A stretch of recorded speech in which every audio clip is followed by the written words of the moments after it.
a sua Bíblia no Evangelho de João.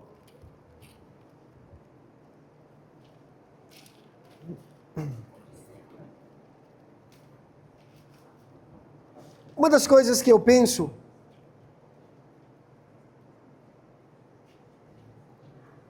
é sobre a métrica que nós utilizamos para definir o que é sucesso. Se você pudesse definir se esse ano foi um ano bem-sucedido ou não, qual métrica você usaria? E em suma, você teve sucesso ou não no ano de 2025? E eu subi aqui nesse púlpito com essa pergunta sendo feita para mim mesmo. Será que eu fui bem-sucedido como pastor? E algo me veio ao coração. Esse é o último domingo do ano. E nós podemos celebrar, eu como pastor posso celebrar, um ano inteiro anunciando Jesus nesse púlpito. Então sim, eu me considero um pastor bem-sucedido nesse ano de 2025. Não pelos números que nós atingimos, não pelo cifrão nas nossas contas bancárias ou na conta bancária da igreja, mas pela fidelidade em relação à palavra do Senhor. Foi um ano inteiro onde nós proclamamos apenas e tão somente a pessoa de Jesus. E isso trouxe ainda uma outra pergunta ao meu coração. Como encerrar esse ano? O que pregar no último domingo de um ano, onde o ano inteiro nós falamos sobre Jesus? Talvez alguém pode pensar que uma igreja que apenas prega Jesus torna a mensagem muito restritiva. Pouca coisa para se pregar e logo o assunto se esgota.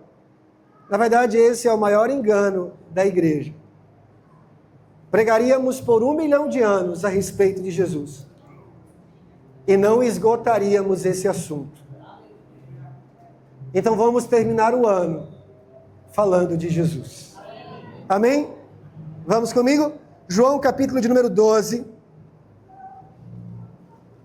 Glória a Deus. Eu quero ser bem objetivo com você.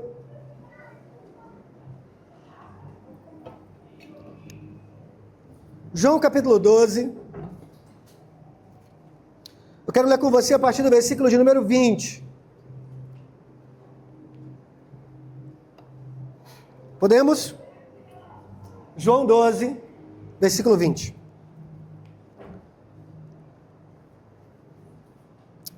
Então vamos.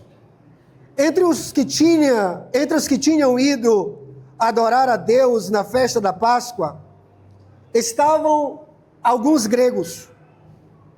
Eles se aproximaram de Filipe, que era de Betsaida, da Galileia, com um pedido.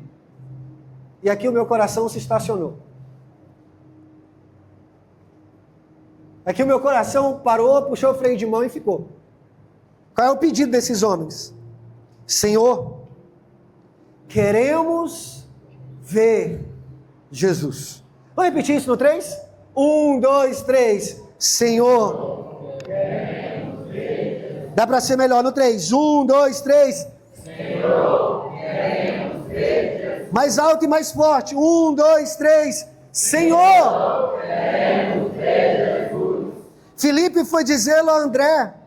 E os dois juntos o disseram a Jesus. Jesus respondeu: chegou a hora de ser glorificado o Filho do Homem. Digo-lhes verdadeiramente que se o grão de trigo não cair na terra e não morrer, continuará ele só. Mas se morrer, dará muito fruto. Aquele que ama a sua vida, a perderá.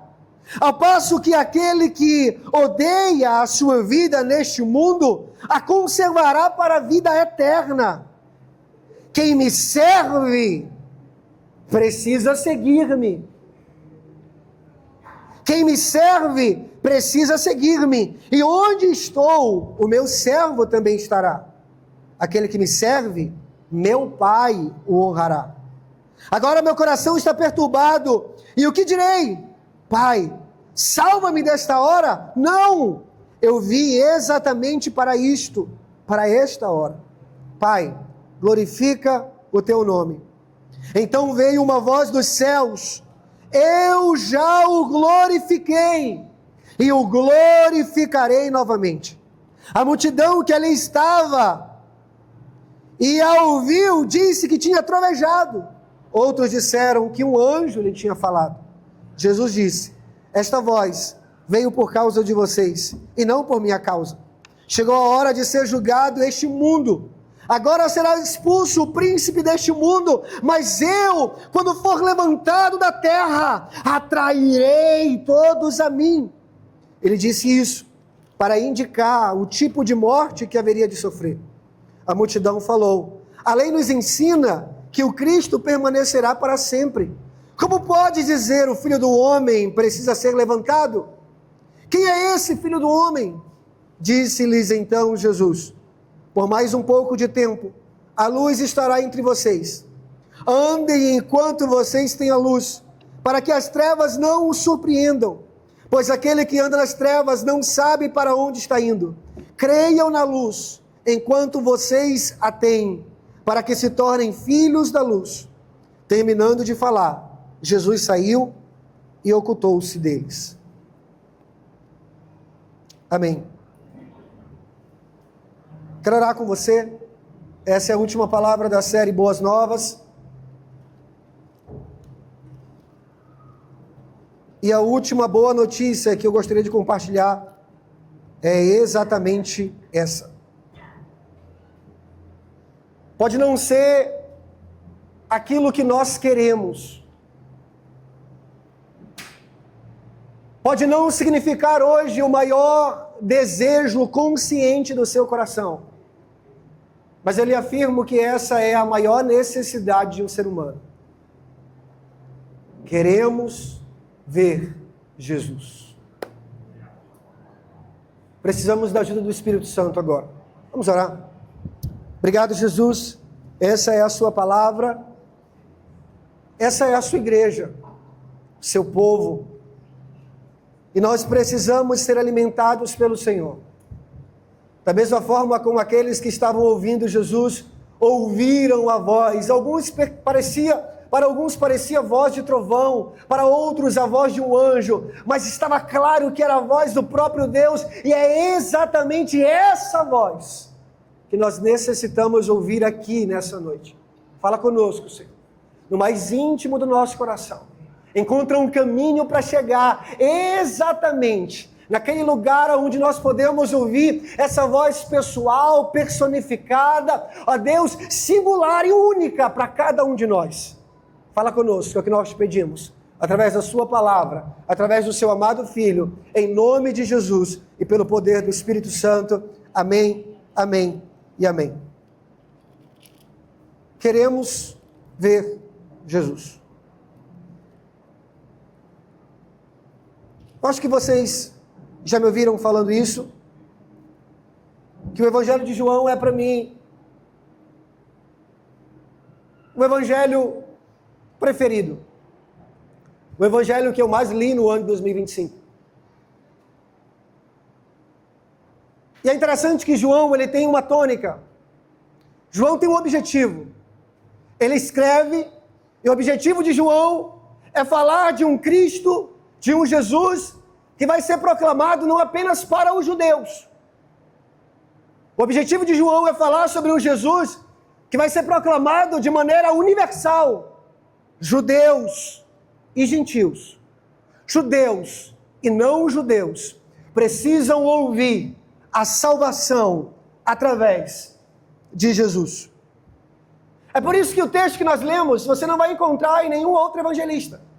Mateus, Marcos e Lucas não descrevem esta cena. Mas João vai descrever, porque João quer falar para mim e para você sobre um evangelho que extrapolou as quatro paredes do judaísmo. Chegou aos gregos, chegou aos brasileiros, chegou em mim, chegou em você. Esses gregos que agora manifestam o interesse de seguir a Jesus, eles são gentios, prosélitos do judaísmo, ou seja, que haviam se convertido ao judaísmo e agora estão em meio à festa da Páscoa com um objetivo, um desejo. Nós queremos ver Jesus.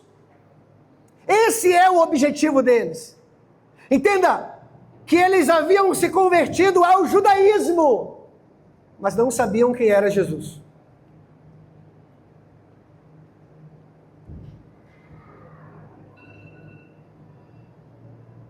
Esse despertador é para lembrar você que você precisa entender essa verdade. É possível você ser convertido a uma religião e nunca encontrar um pai dentro do Evangelho. É possível você ter chegado às portas do reino de Deus pela fé em Jesus, mas nunca conhecer a Deus pessoal e intimamente. É possível você ter sido apresentado à religião que fala sobre Jesus, mas nunca o Jesus dos evangelhos. Esses gregos, eles haviam se convertido ao judaísmo, mas não conheciam Jesus. Irmãos, não se enganem. Vir para a igreja não faz de você um cristão. Da mesma forma que dormir em uma garagem não faz de você um carro. E ir ao McDonald's não faz de você um hambúrguer. Nós precisamos redefinir aquilo que nós chamamos de ser cristão, de seguir a Jesus, de ser discípulo de Jesus, de ser um seguidor de Jesus, porque você pode ter chegado aqui, e estacionar aqui, e ficar aqui, e durante toda a sua vida você conhecer tudo sobre isso aqui, e nada sobre Jesus. Irmãos, nós podemos viver a vida como o irmão mais velho do pródigo, dentro da casa do Pai, trabalhando para o Pai, sem conhecer o Pai. É por isso que é ainda mais sério afirmar que o Evangelho está mais perto de um pecador lá fora perdido do que dentro de um religioso dentro da igreja. Os gregos que haviam se convertido ao judaísmo agora têm um pedido: queremos ver Jesus. Se vocês sabem, os gregos, eles estavam constantemente em busca da verdade.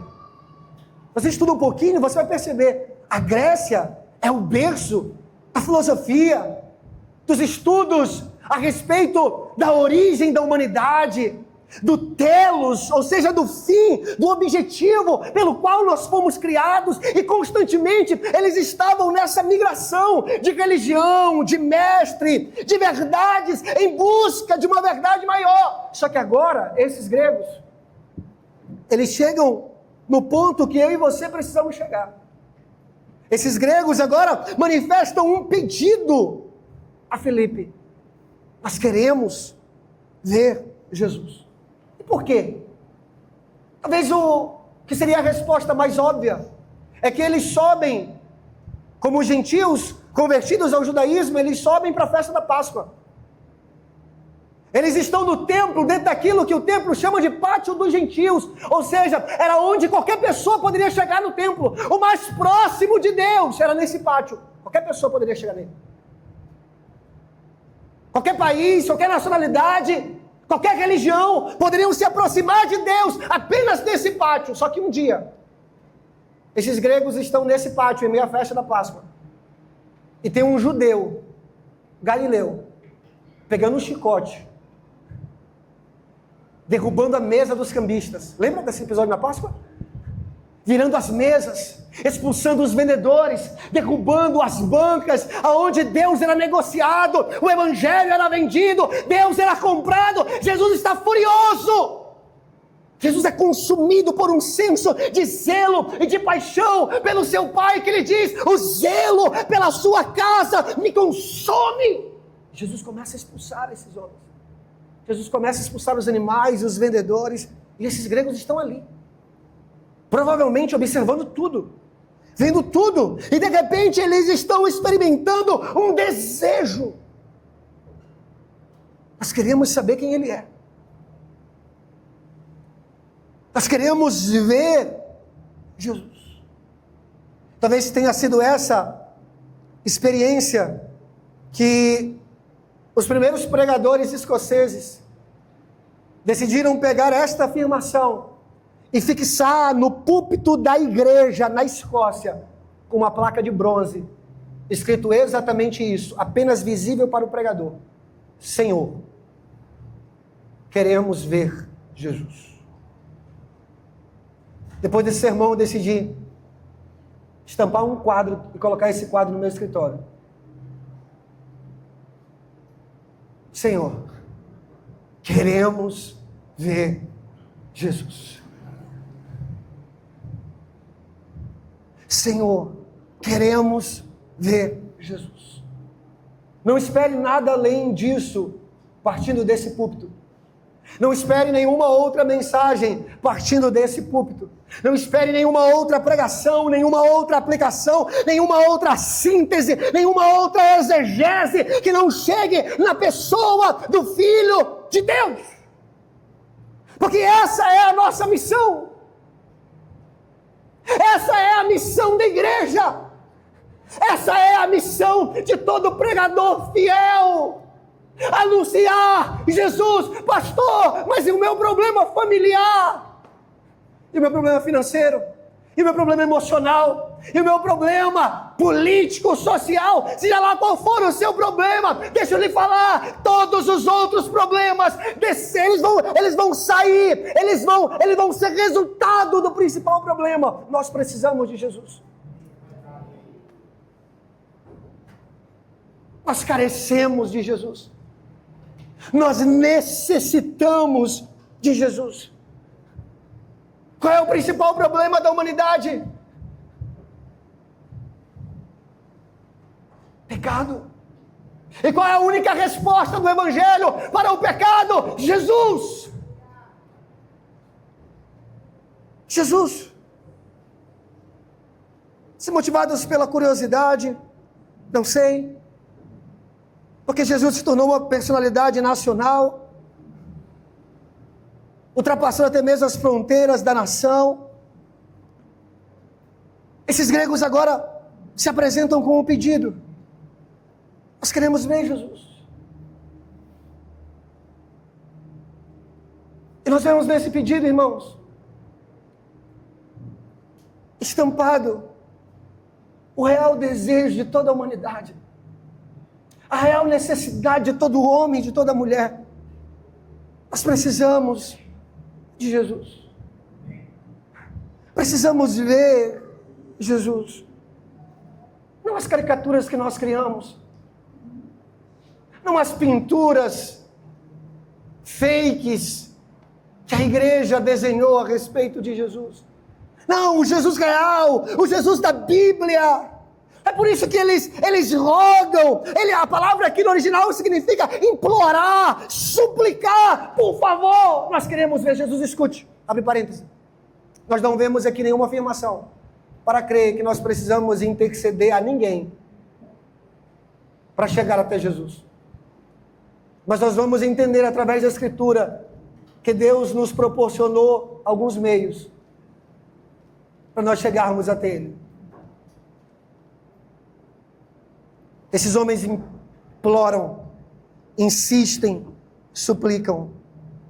Nós queremos ver Jesus.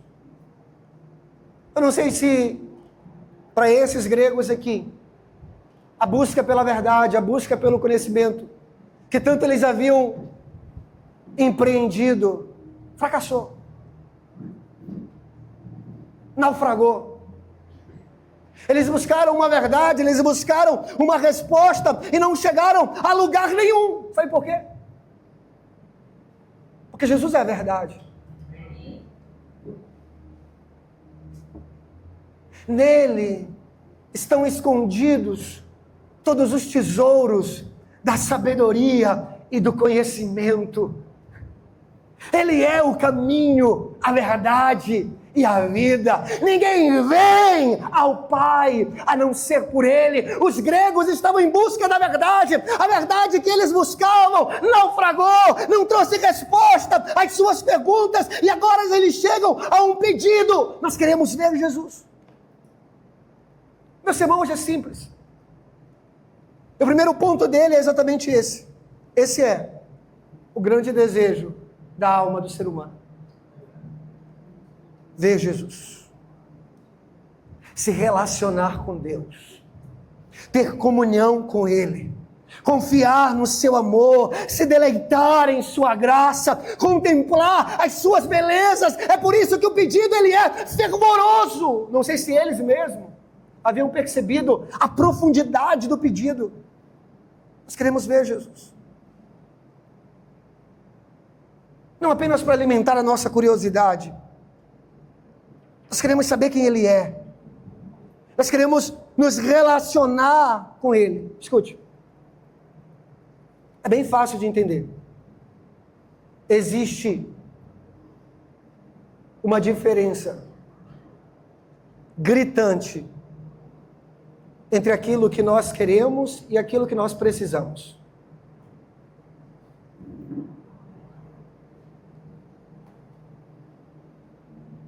Existe uma diferença larga, extensa, entre aquilo que nós realmente queremos e aquilo que nós realmente precisamos. Qual é a ideia que é expandida hoje? A ideia é que nós precisamos saber aquilo que nós queremos. E se nós quisermos, nós temos que querer realmente. Não é essa a ideia de hoje? Nós precisamos acreditar realmente naquilo que nós queremos e em busca daquilo que nós desejamos.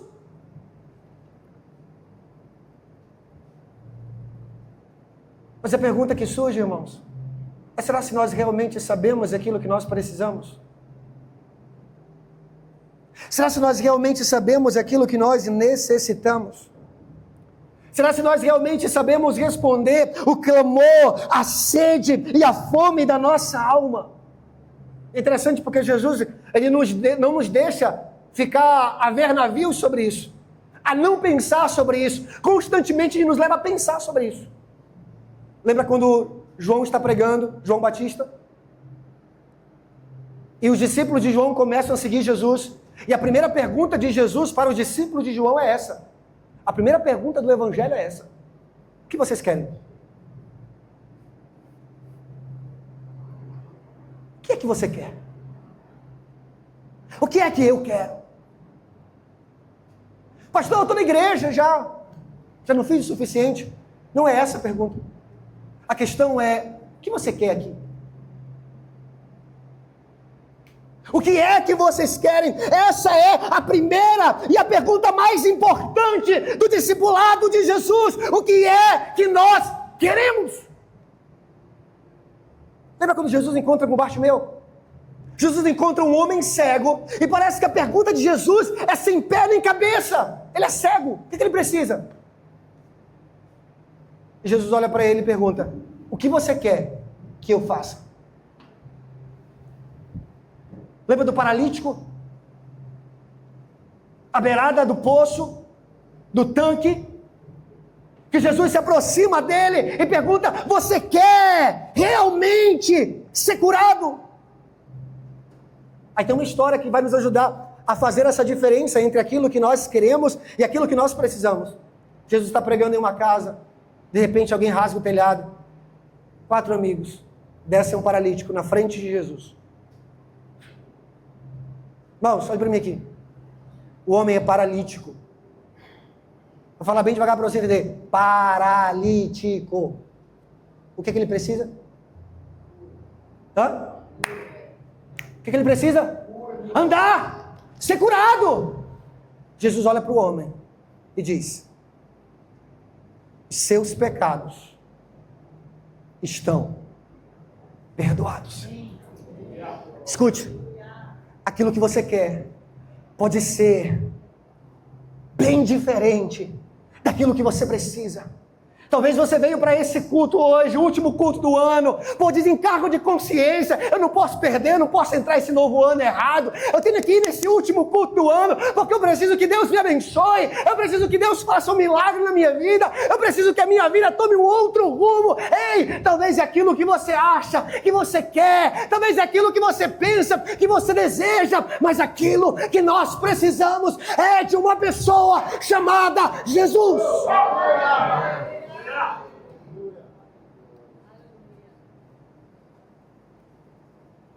Ou será que Jesus não viu que aquele homem precisava levantar e andar? Viu! Mas não era a sua maior necessidade.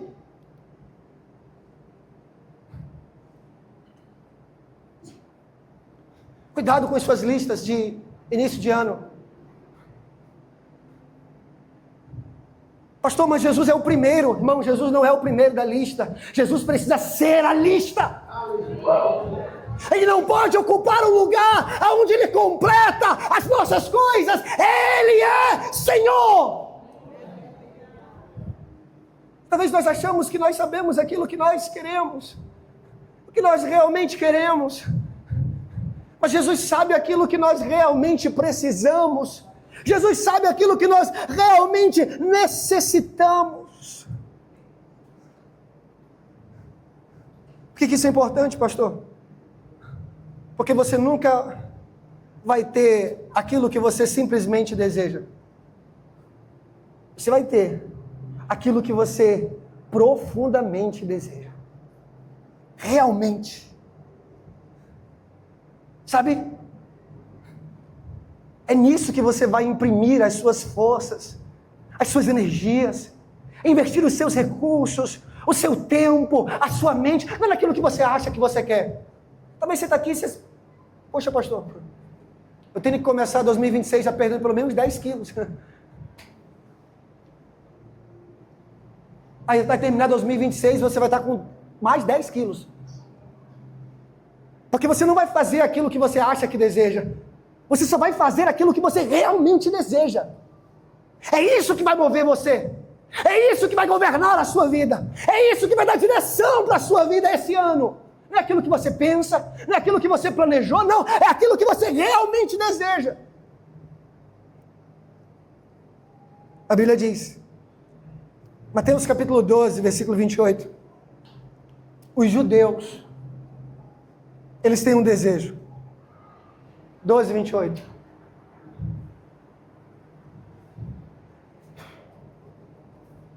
Doze, 38, perdão, Júnior. Então alguns dos fariseus e dos mestres da lei lhes disseram, mestre, queremos ver um sinal. Olha para mim aqui. Quem é você na fila do pão? Os judeus, mestre, nós queremos ver um sinal. Os gregos, nós queremos ver Jesus.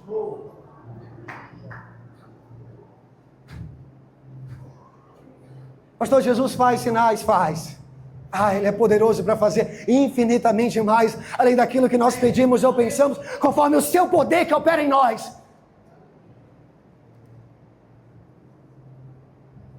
Quem é você na fila do pão?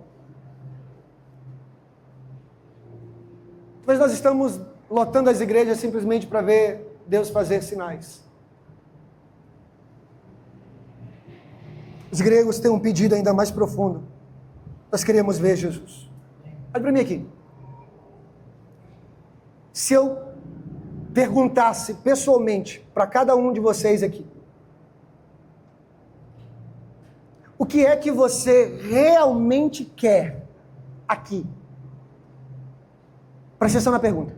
Se eu perguntasse individualmente para cada um aqui, o que é que você realmente deseja? O que é que você realmente quer aqui?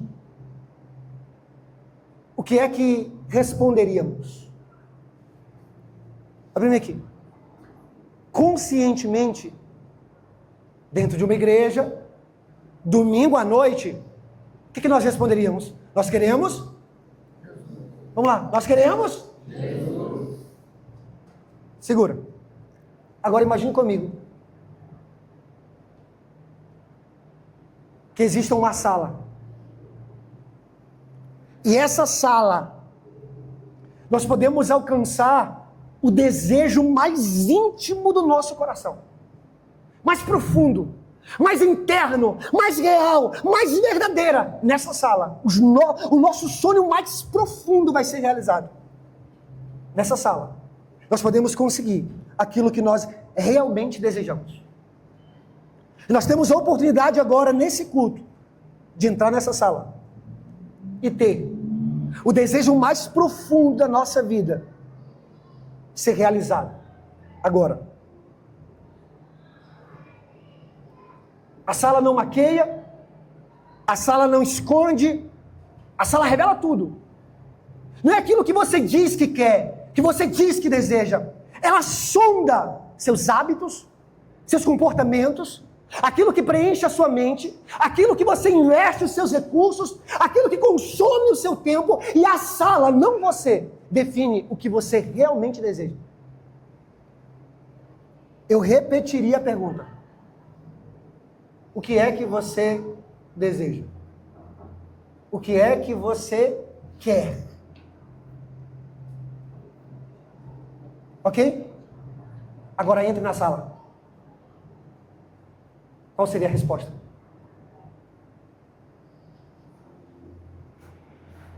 Irmãos, enganamos o pastor facilmente. A esposa, o marido, os filhos. Nunca Deus. Pastor, por que eu não tenho mais de Deus? Por que eu não desfruto de um relacionamento mais profundo com Deus? É porque nós só alcançamos aquilo que nós realmente desejamos. E talvez o que nós realmente, profundamente, intimamente desejamos, não seja o Senhor. Não como nós achamos que desejamos. Não como nós pensamos que nós o desejamos. Existe uma afirmação de Agostinho de Hipona, no livro Confissões, que eu acho interessante.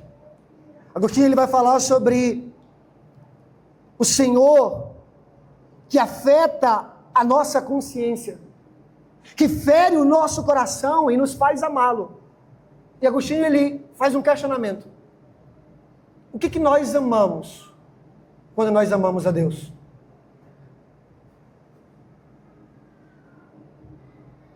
Nas palavras do próprio Agostinho, ele vai dizer: Deus, o que eu amo quando eu te amo? O que nós amamos de fato quando nós dizemos que amamos a Deus? O que é que nós realmente buscamos? Irmãos, honestamente, Deus é o motivo da nossa busca ou somos nós mesmos? No final das coisas, nós queremos Deus ou aquilo que Deus pode nos dar? Não se engane. Nós podemos falar sobre Deus e não querê-lo. Nós podemos tornar Deus o Deus da utilidade, um Deus convencional, um Deus adaptável, onde nós desenvolvemos um relacionamento interesseiro com esse Deus.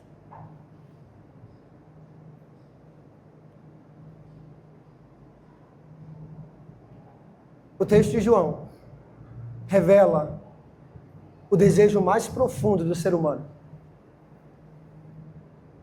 Queremos ver Jesus.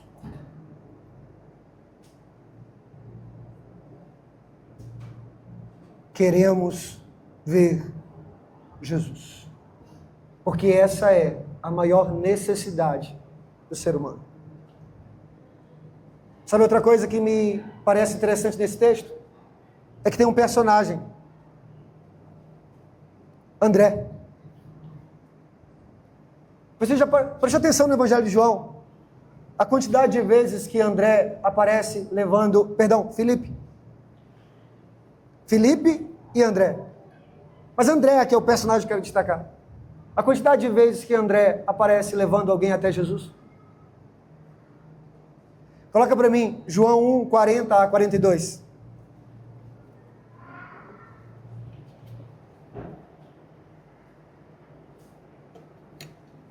André, irmão de Simão Pedro, era um dos que tinham ouvido o que João dissera e que haviam seguido Jesus. O primeiro que ele encontrou foi Simão, o seu irmão. Ele disse: achamos o Messias, que quer dizer o Cristo. Então ele o levou a Jesus. João capítulo 6, versículos 8 e 9. Outro discípulo, André, irmão de Simão Pedro, tomou a palavra. Versículo 9. Aqui está um rapaz, na multiplicação de pães e peixes.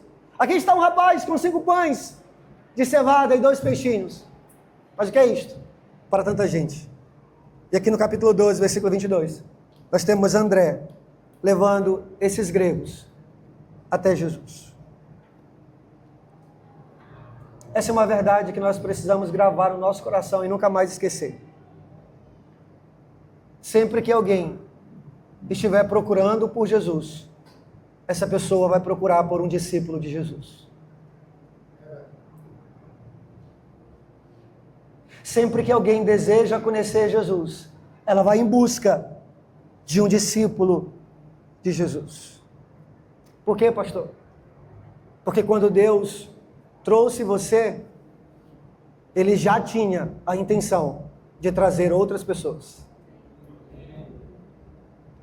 Esse é o objetivo do Evangelho, irmãos.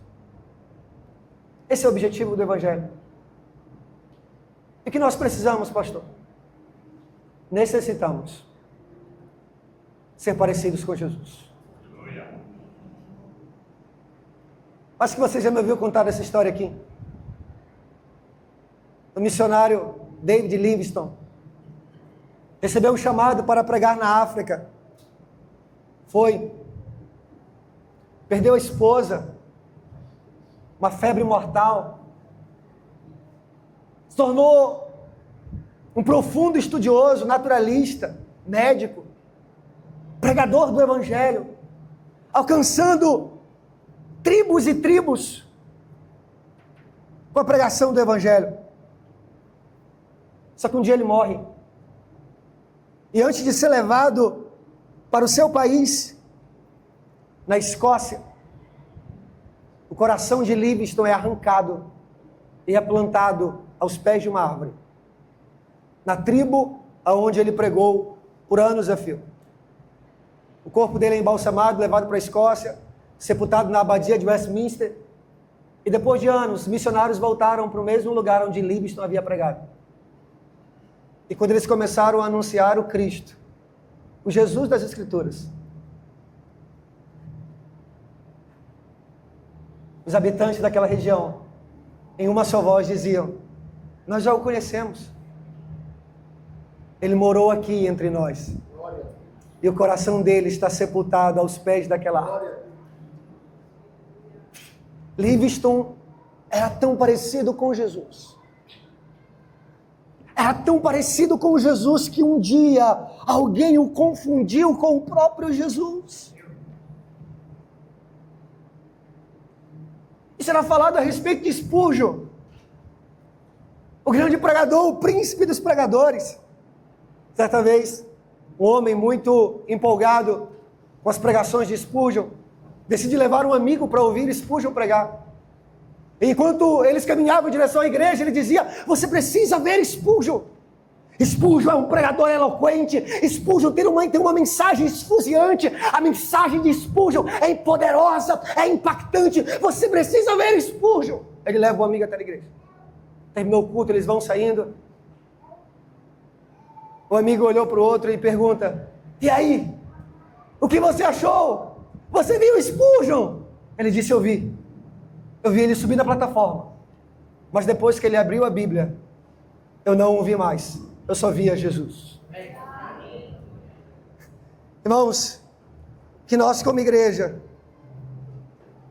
possamos ser cada vez mais parecidos com Jesus.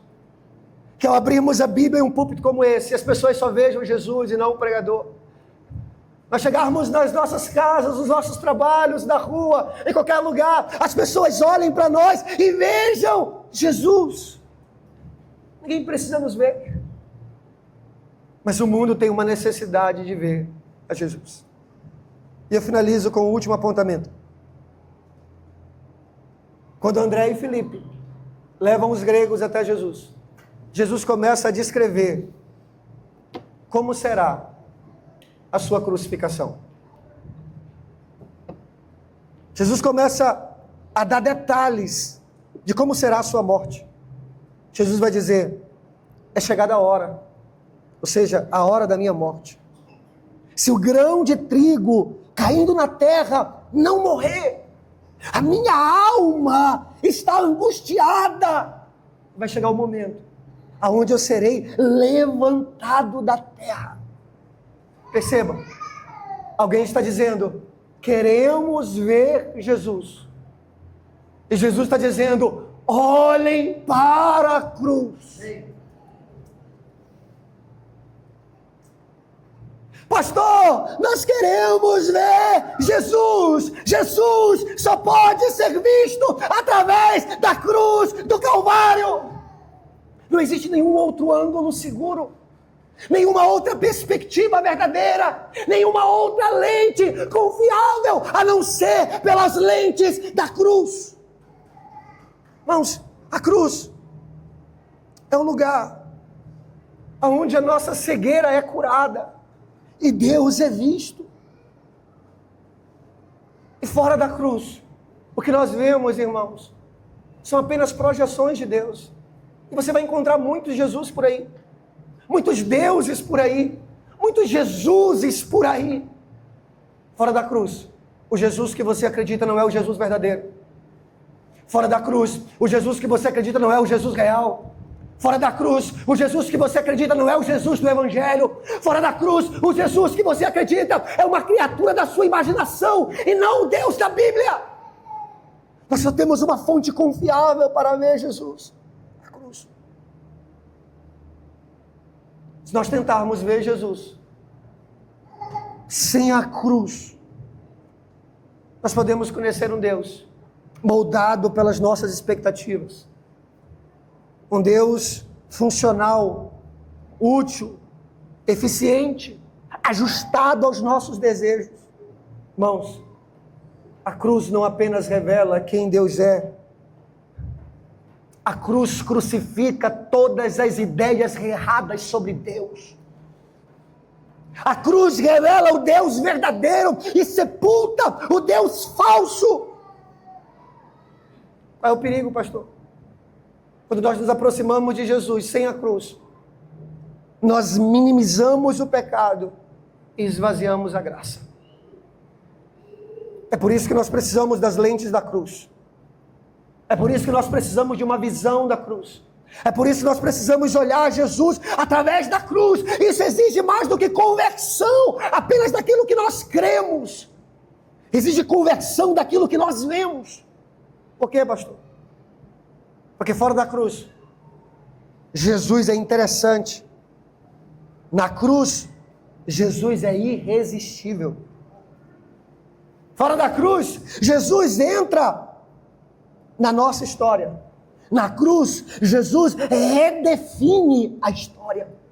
Fora da cruz, Ele nos chama para uma vida melhor. Na cruz, Ele nos chama para morrer e viver a sua vida. Fora da cruz, Jesus pode ser citado.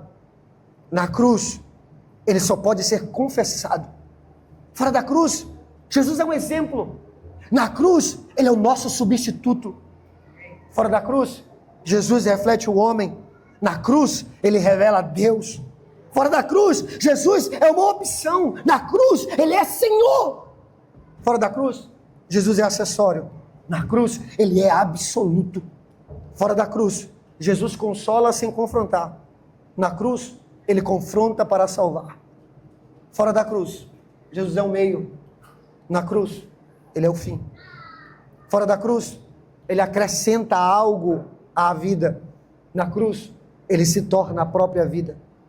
Fora da cruz, Jesus é explicado. Na cruz, Ele é adorado. Fora da cruz, Ele é complemento. Na cruz, Ele é tudo. Jesus só pode ser verdadeiramente visto através da cruz. não é um detalhe no Evangelho, é o eixo principal do Evangelho. Tira a cruz, acabou o Evangelho. E é exatamente a visão dessa cruz que nos atrai para o Salvador. Nós temos a dose perfeita, irmãos, o agridoce do Evangelho, a cruz, a ofensa, o Cristo, a beleza.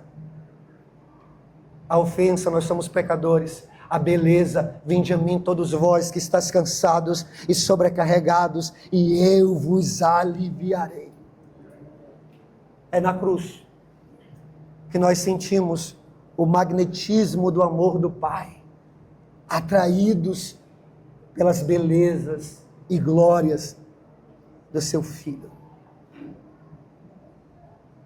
Existe uma oração, e eu finalizo com ela. E essa oração é atribuída a um cristão do primeiro século. Não tem titularidade. Foi dito que um cristão no primeiro século fez essa seguinte oração. Ele disse o seguinte: tu não tens obrigação de me querer, nem eu tenho condições de te querer. Mas se tu me quiseres, porque tu queres me querer, então tu me levas a te querer, com o mesmo querer que tu me queres. Porém, se tu não me quiseres, eu não posso te querer. Pois a minha vontade pervertida pelo pecado nunca quererá sem que tu me queiras. Antes, converte o meu querer para que eu te queira com o mesmo querer que tu me queres. Qual é o apelo que nós precisamos responder hoje? O nosso querer precisa ser convertido a Jesus. Fica de pé para a gente orar.